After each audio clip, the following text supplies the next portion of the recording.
धनंजय मुंडे कृषी मंत्री असताना त्यांनी धोरणात्मक बदल केले आणि कृषी निविष्ठा खरेदीमध्ये मोठ्या प्रमाणात बदल केला होता। या संदर्भातली याचिका खरं तर नागपूर खंडपीठात आज त्यावर सुनावणी होणार आहे। सरकारच्या वतीने खरं तर त्यावर आज उत्तर सुद्धा मागितलं होतं, मात्र नेमकं काय अपडेट आहे जाणून घ्या आपल्यासोबत। त्याच प्रकरणातील जे आहे ज्यांनी याचिका टाकली त्यांचे वकील आहे घाटे सर। सर, काय अपडेट आहे या प्रकरणामध्ये? आज सुनावणी होणार आहे? नाही, सुनावणी होण्याचे चान्सेस तर कमी आहे, कारण अजूनपर्यंत उत्तर दाखल झालेलं नाही आहे शासनाच्या वतीनं। आता कोर्टासमोर जर उत्तर दाखल केलं तर सुनावणीसाठी एक तारीख घेतल्या जाईलच, कारण ते उत्तर वाचायला लागेल। पण अजूनपर्यंत तर उत्तर आलेलं नाही आहे, त्याच्यामुळे या क्षणी तर मी आपल्याला असं सांगू इच्छितो की उत्तरासाठी वेळच मागितला जाईल त्याच्यामध्ये।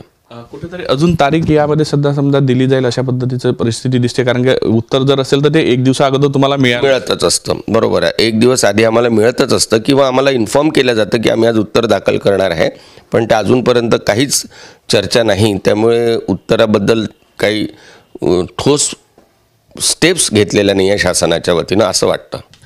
या प्रकरणामध्ये आणखी चौकशीची सुद्धा मागणी करण्यात आलेली आहे, SITची वगैरे सुद्धा मागणी करण्यात अशी माहिती मिळते। नेमकं काय? नाही, अशी काही आम्ही याच्यात एवढंच म्हटलेलं आहे की हा GR कशाच्या आधारावर काढलेला आहे, याच्यात होत असलेल्या अपहाराची चौकशी व्हावी।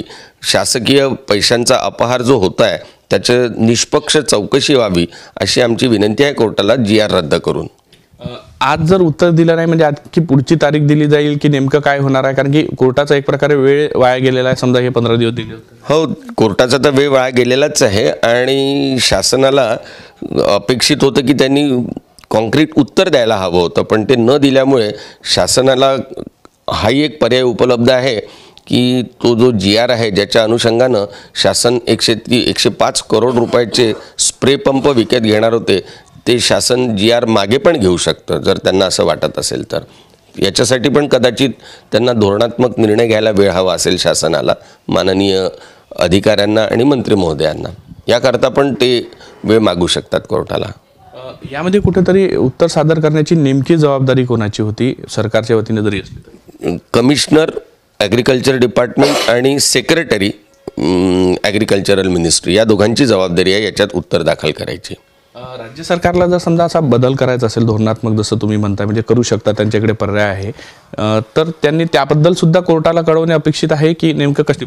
नाही नाही नाही, कोर्टाला कळवायची गरज नाही। ते आपला धोरणात्मक निर्णय डायरेक्ट कोर्टाला कळवू शकतात की आम्ही असा निर्णय घेतलेला आहे की आम्ही ही ॲक्शनच मागे घेतो आहे, असं करू शकतं ते।